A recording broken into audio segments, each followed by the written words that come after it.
When I hear the term UX designer, it's kind of a red flag for me. I think that if you're a UX designer, your portfolio would be avoiding a lot of the basic UX mistakes like using sliders. But despite their title, they're still making a lot of these common mistakes, hurting their portfolio and not helping them live up to their title. I googled UX designers in Toronto, so we're going to see the first people that came up. I mean this video to have good intentions and for it to be constructive, and that it comes off that way. I mean the best for all the portfolios we'll look at. First up is Lulu Kang, and the first thing is her logo. It's just a K. I see this a lot, where basically people create these icons as their logo, or basically a favicon for all you developers out there. The reality is, you are not Pepsi or Nike. You can't get away with just having an icon as your logo. And so the first thing she should do is put her name next to her logo, and so the logo is actually useful to identify who she is. The next thing I'd like to point out is the button. The button isn't shaped like a typical button, and so a lot of users might not even think it's a button. In fact, it looks like just one of those generalized shapes that people use in background images in a lot of modern web designs. And the rest of her portfolio is actually really good, especially on the About page. It's very informative and talks more about her and her professional experience. And it even avoids one of those portfolio mistakes of trying to rank your skills with values. So overall, I like it. Next up is Lucas Chan.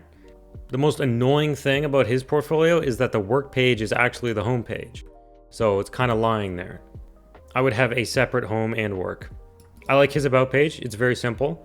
One thing I would avoid is this lowercase styling thing. I don't know why people like lowercase on all of their headings. It doesn't make much sense to me, but I think it's to make them look more cleaner or elegant or something, but it's just grammatically wrong and I hate it. And instead of having a actual link to your resume, you should probably just have a contact page. Otherwise, you're probably going to get spam if there's an email inside that document. Next up is Adam Joaquin. I'm not sure if I'm saying that right. Number one thing is I would have an actual photo of himself.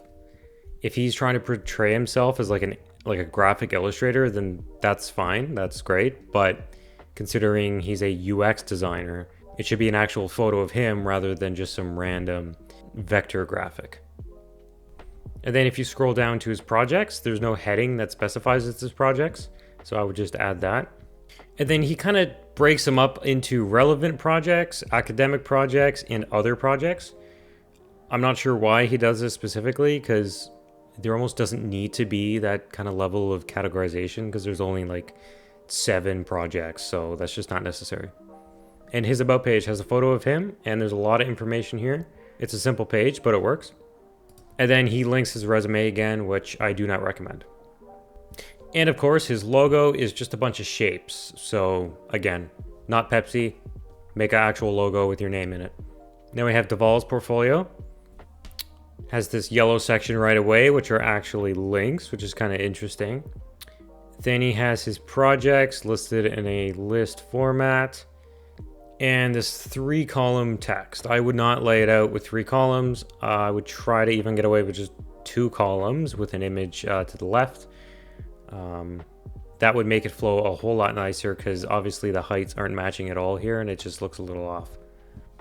Next thing I'm noticing is I think his H1s need to be a little more impactful. I think they need to be a little bigger, bolder, and stand out more. Like this heading here is perfect. Design thinking on lean UX. That's what I would use as the actual page title at the top. And this design process page, if he wanted to make it better, he could actually add in some images in here. So this is about sketching and wireframing. That would be a perfect opportunity to add in some actual sketches of a wireframe. Now we have Joseph Lee. I like his logo. His homepage is also the work page if you click it in the navigation, so that's kind of annoying. Definitely split them up.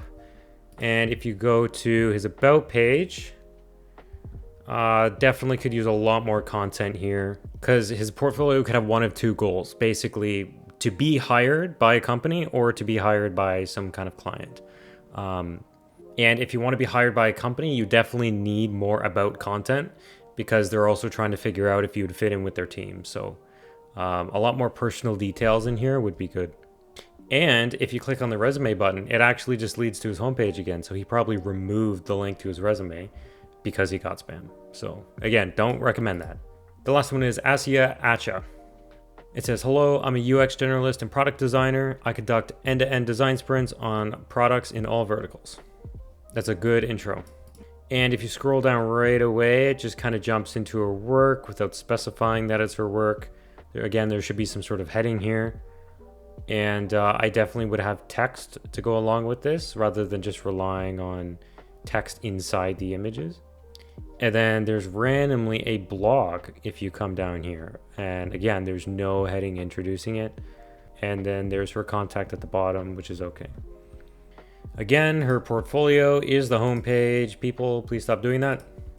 And the about page is great. It has a photo and a good mix of professional and personal information here.